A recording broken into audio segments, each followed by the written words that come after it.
वेद स्वाध्यायः पृष्ठ संख्या 11। अद्य महर्षि दयानंद प्रणीतस्य यजुर्वेदभाष्य ग्रंथस्य 31 अध्यायस्य एकादश मंत्रस्य स्वाध्यायो भविष्यति। तत्र स्वाध्यायमान मंत्रस्य ओम ब्रह्मणोस्य मुखमासीत् बाहु इत्येतानि प्रथमानि पदानि सन्ति। पृष्ठ संख्या 11। ओम ब्रह्मणोस्य मुखमासीत् बाहुराजन्यः कृता ऊरु तदस्य यद्वेश्यः पद्भ्यां शूद्रो अजायत। ब्रह्मणः अस्य मुखम् आसीत् बाहु इति बाहु राजन्यः कृतः ऊरु इति ऊरु तत् अस्य यत् वैश्यः पद्भ्याम् इति पद्भ्यां शूद्रः अजायत।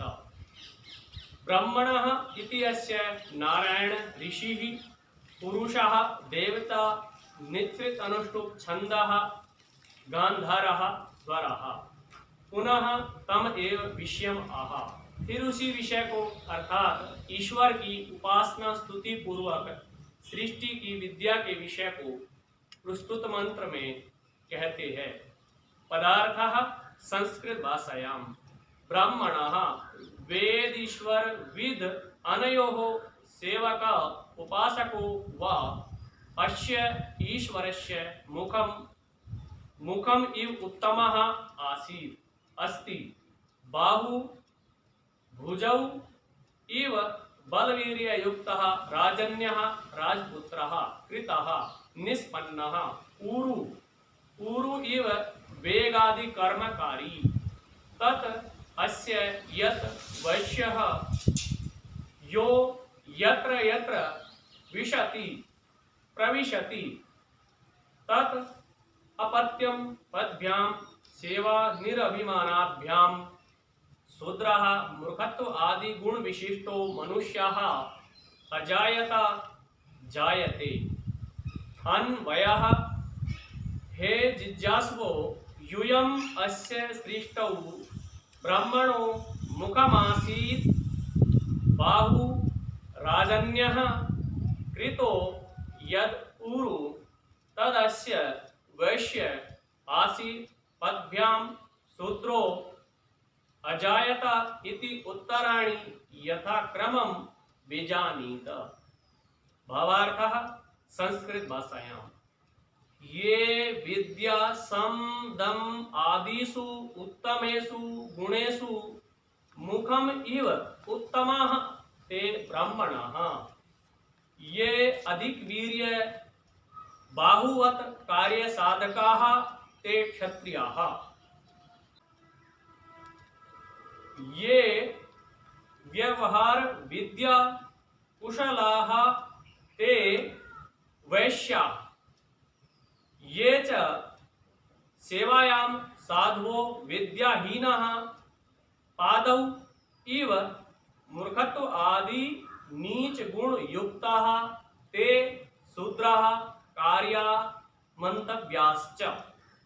पदार्थः आर्य भाषायां हे जिज्ञासु लोगो तुम अस्य इस ईश्वर की सृष्टि में ब्राह्मणः वेद ईश्वर का ज्ञाता इनका सेवक व उपासक मुख के तुल्य उत्तम ब्राह्मण आसीत है बाहु भुजाओं के तुल्य बल पराक्रम युक्त राजन्यः राजपूत कृत किया यत जो ऊरु जांघों के तुल्य वेग आदि काम करने वाला तत् वह अस्य इसका वेश्य सर्वत्र प्रवेश करने हारा वेश्य पदभ्याम सेवायुक्त और अभिमान रहित होने से शूद्रः मूर्खपन आदि गुणों से युक्त शूद्रः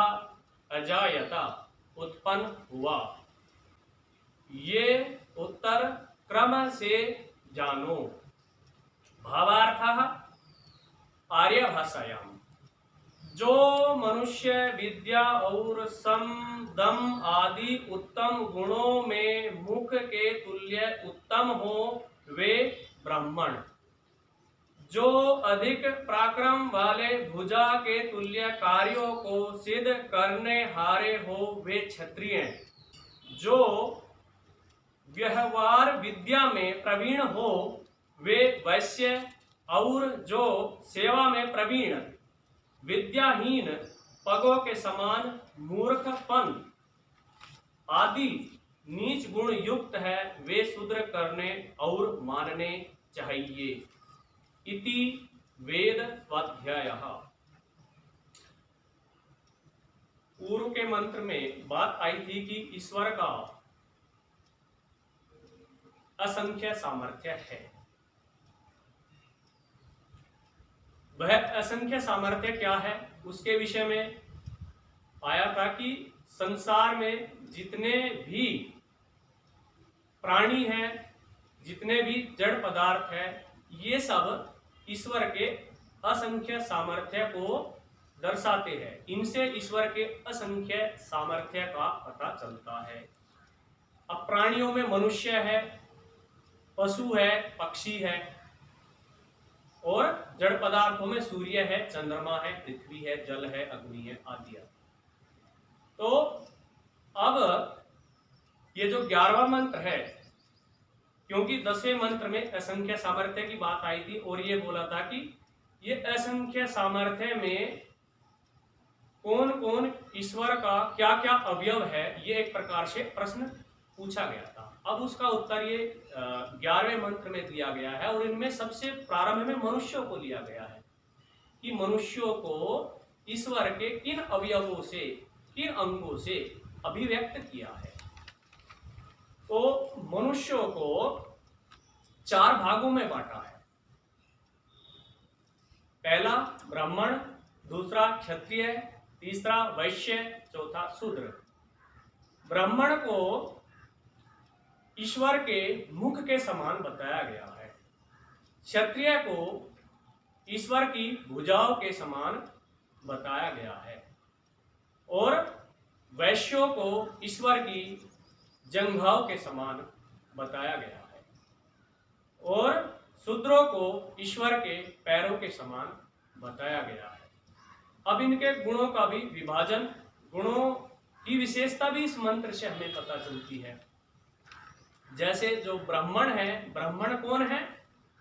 जो विद्या से युक्त है, जो यम नियम का पालन करने वाला है, जिसका पढ़ने पढ़ाने का कार्य है, जिसका गुरुकुल चलाने का, विद्यालय चलाने का कार्य है, जो सबको उपदेश देने वाला है, जो संसार से अविद्या का, अज्ञान का विनाश करने वाला है, बुद्धिमान है, श्रेष्ठ है, उत्तम गुणों को धारण करने वाला है, वह क्या है?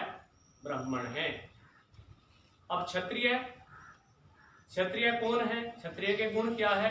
जो बलवान है, जो देश की रक्षा करने में समर्थ है, जो न्याय गुण से युक्त है, जो इतनी शक्ति, इतनी सामर्थ्य रखता है कि पूरी प्रजा का अच्छी प्रकार से पालन कर सके, वह क्षत्रिय के अंतर्गत आएगा।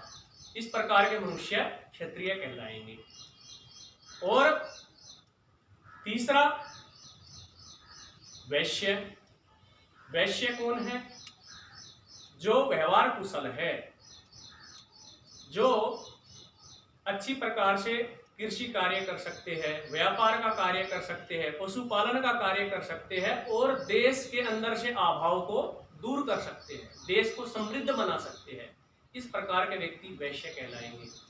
अब चौथे शूद्र, जो इन 3 प्रकार के कार्यों को करने में समर्थ है नहीं है, लेकिन वो श्रद्धावान है, वो वेद की आज्ञा के अनुसार अपना जीवन व्यतीत करना चाहता है। उसको जैसा निर्देश किया है कि ऐसा ऐसा आपको करना है, उस चीज को वो स्वीकार करता है, अर्थात उसकी सेवा की भावना है। जो इन 3 कार्यों को, ब्राह्मण वाले, क्षत्रिय वाले, वैश्य वाले कार्य को ना कर पाए, वो क्या करे? सेवा करे। तो इस प्रकार का जो व्यक्ति है वो शूद्र है।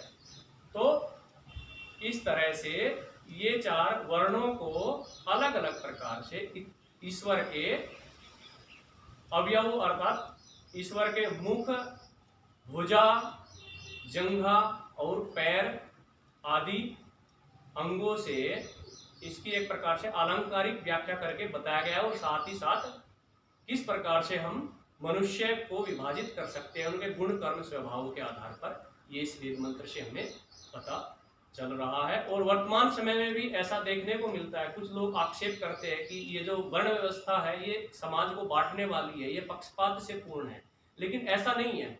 ऐसा कभी संभव हो ही नहीं सकता कि एक ही कार्य को सारे मनुष्य करने लगे। अलग अलग कार्यों को योग्यता के अनुसार अलग अलग व्यक्ति करते आए हुए हैं, अभी वर्तमान में भी कर रहे हैं, और ऐसा कभी संभव नहीं होगा कि ना करें, करना ही होगा। जैसे अभी वर्तमान समय में 4th क्लास कर्मचारी है, स्कूलों में होते हैं, चिकित्सालयों में होते हैं, सरकारी कार्यालयों में होते हैं। इसी प्रकार से कोई क्लर्क होता है, उसका ब्राह्मण वाला कार्य, कोई अध्यापक होता है वो ब्राह्मण का कार्य करता है, कोई सैनिक होता है वो क्षत्रिय कहलाता है, कोई व्यापार करता है, किसी कृषि कार्य करता है वो वैश्य कहलाएगा। तो ये वर्ण व्यवस्था अभी भी पूरे संसार में है, बस इसको जो है स्वीकार करने की आवश्यकता है, इसके ठीक ठीक स्वरूप को जानने की आवश्यकता है और इससे लाभ उठाने की आवश्यकता है। तो अपनी योग्यता, अपनी सामर्थ्य के अनुसार हमें अपने वर्ण को देख लेना चाहिए और जैसा वेद में जिस वर्ण के लिए जो विधान किया है उसके अनुसार अपना जीवन होना चाहिए। आज के लिए बस इतना ही। अब विराम।